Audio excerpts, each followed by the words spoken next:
एक ऐसा व्यक्ति जो बचपन में अखबार बेचने जाता था, जिसका परिवार ने अपना धंधा और पैसों खो दिया था, वो व्यक्ति भारत का राष्ट्रपति बना और मिसाइल से लेकर सैटेलाइट तक लॉन्च किया। ये हैं the missile man of India, doctor APJ Abdul Kalam की अद्भुत कहानी।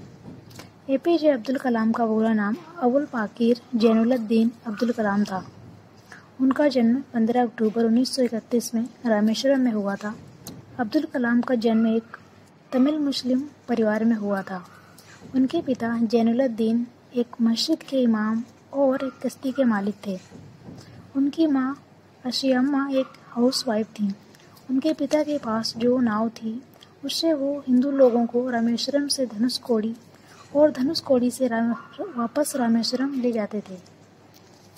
कलाम के 3 बड़े भाई थे और एक बहन थी। बड़े भाइयों से बहुत जुड़े हुए थे कलाम, और पूरी ज़िंदगी उनको थोड़ा थोड़ा पैसा भेजते रहे। कलाम का जीवन सरल था। उन्होंने कभी टीवी नहीं खरीदा। उनकी आदत थी 6:30 बजे से लेकर 7 बजे के बीच में उठना और रात को 2 बजे तक सोना। धर्म में आध्यात्मिकता उनके लिए बहुत मायने रखती थी, यहाँ तक कि उन्होंने एक किताब भी लिखी। कलाम के पूर्वज काफ़ी अमीर थे। उनके पास कई एकड़ ज़मीनें थीं। जब पंबल पुल का निर्माण हुआ, उनके परिवार ने लोगों को लाने ले जाने का व्यापार खो दिया, क्योंकि अब पुल बन गया था तो कश्ती की लोगों को ज़रूरत ही नहीं रही। इस घटना के बाद उनका परिवार तो तहस नहस हुआ ही, साथ ही उनके पैसे और ज़मीनें भी धीरे धीरे खत्म हो गईं। कलाम का जन्म होने तक उनका परिवार पूरा गरीब हो चुका था और कलाम को छोटी उम्र में ही अखबार बांटने जाना पड़ा।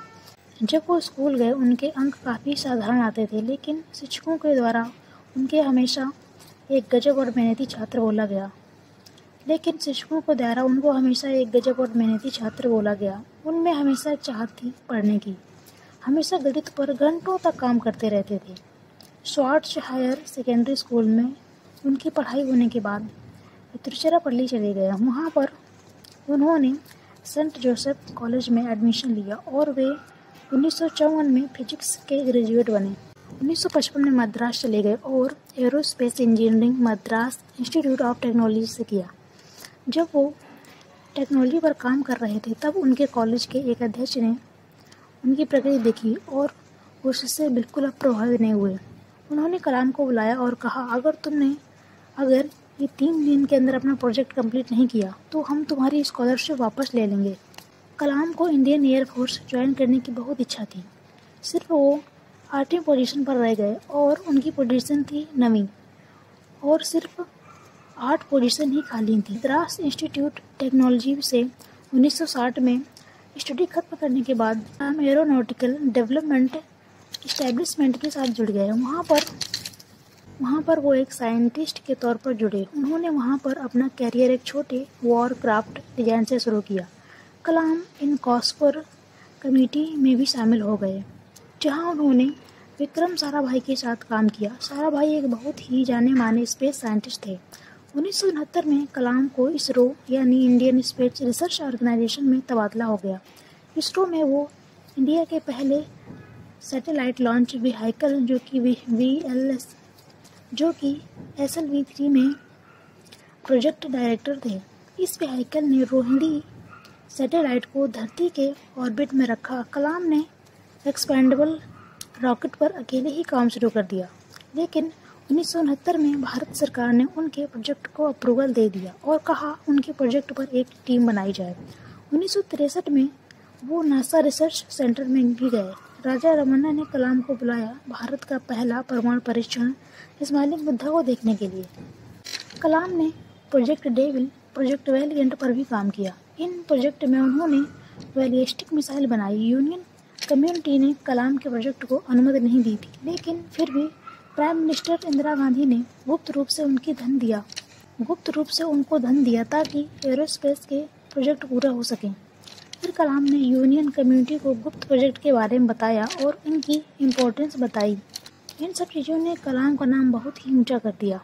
इसलिए भारत सरकार ने उन्हें हायर मिसाइल प्रोग्राम से स्टार्ट करने के लिए बोला। काफ़ी सारे मिसाइल प्रोग्राम के भागीदार रहने से उनको the missile man of India भी कहा जाने लगा। अग्नि मिसाइल एंड पृथ्वी मिसाइल बनाने में कलाम का बहुत ही सपोर्ट रहा है। पृथ्वी और अग्नि मिसाइल की बहुत ही आलोचना हुई क्योंकि उनको बनाने में काफ़ी समय और पैसा लगा था और इसका मैनेजमेंट ठीक से नहीं हो पाया। 1992 से लेकर 1999 तक चीफ साइंटिस्ट के एडवाइजर भी रहे और इस दौरान पोखरण 2 न्यूक्लियर परीक्षण भी किया गया। न्यूक्लियर टेस्टिंग में मीडिया ने कलाम का नाम काफ़ी ऊंचा कर दिया, लेकिन सह के डायरेक्टर ने कहा थर्मोन्यूक्लियर बम का परीक्षण अपेक्षित परिणाम नहीं दे पाया। यह एक असफल घटना थी। उन्होंने कलाम की आलोचना की और कहा कि जब उन्होंने रिपोर्ट दी है वो गलत है और कहा कि जो उन्होंने रिपोर्ट दी है वो गलत है। फिर चिदम्बर और कलाम ने दोनों ने इस बात को खारिज कर दिया। फिर कलाम की ज़िंदगी में एक बहुत ही बड़ा मोड़ आया। 10 जून 2002 को एनडीए यानी नेशनल डेमोक्रेटिक एलायंस ने कलाम को राष्ट्रपति के लिए नॉमिनेट किया। समाजवादी पार्टी और कांग्रेस पार्टी दोनों ने इस बात का समर्थन किया। फिर भारत के वे 11वें राष्ट्रपति बने। 2002 में चुनाव हुआ। कलाम ने विशाल उन्हें 9 लाख से भी ज़्यादा वोट मिले और उनके प्रतिद्वंदी को केवल 1 लाख ही वोट मिले। यह जीत बहुत ही बड़ी जीत थी। कलाम को भारत रत्न के साथ साथ पद्म भूषण से भी सम्मानित किया गया। जब तक वो प्रेसिडेंट रहे तब तक लोगों के प्रेसिडेंट के नाम से प्रचलित रहे। बाद में वो शिलोंग, इंदौर, अहमदाबाद के IIM के विजिटर प्रोफेसर बन गए। वो Indian institute of space science technology Thiruvananthapuram के वाइस चांसलर भी रहे और अन्ना यूनिवर्सिटी के एरोस्पेस इंजीनियरिंग के प्रोफेसर भी बने। बाद में और भी उन्होंने कई इंस्टीट्यूट ज्वाइन किए। 2012 में भारत के नौजवान लोगों के लिए उन्होंने एक प्रोग्राम बनाया, what can I give movement. ये प्रोग्राम भ्रष्टाचार को खत्म करने के लिए था। 27 जुलाई 2015 में कलाम शिलोंग चले गए और वहाँ पर उन्हें creating a liveable planet earth पर एक लेक्चर देना था। ये लेक्चर उनको IIM शिलोंग में देना था। जब वो सीढ़ी चढ़ रहे थे तब उनको कुछ बेचैनी सी हुई और ऑडिटोरियम में जाने के बाद उन्होंने थोड़ा आराम किया। 6:35 पर लेक्चर शुरू होने के सिर्फ 5 मिनट ही हुए थे और वे गिर गए। उनको फिर बेथनी हॉस्पिटल में एडमिट कराया गया और 7:45 पर वो दुनिया को छोड़ के चले गए। उन्होंने अपने आखिरी शब्द स्टीजन पाल से बोले। उन्होंने कहा, funny guy, are you doing well. Doctor APJ Abdul Kalam सबके लिए प्रेरणा का स्रोत बने हुए हैं। Thank you.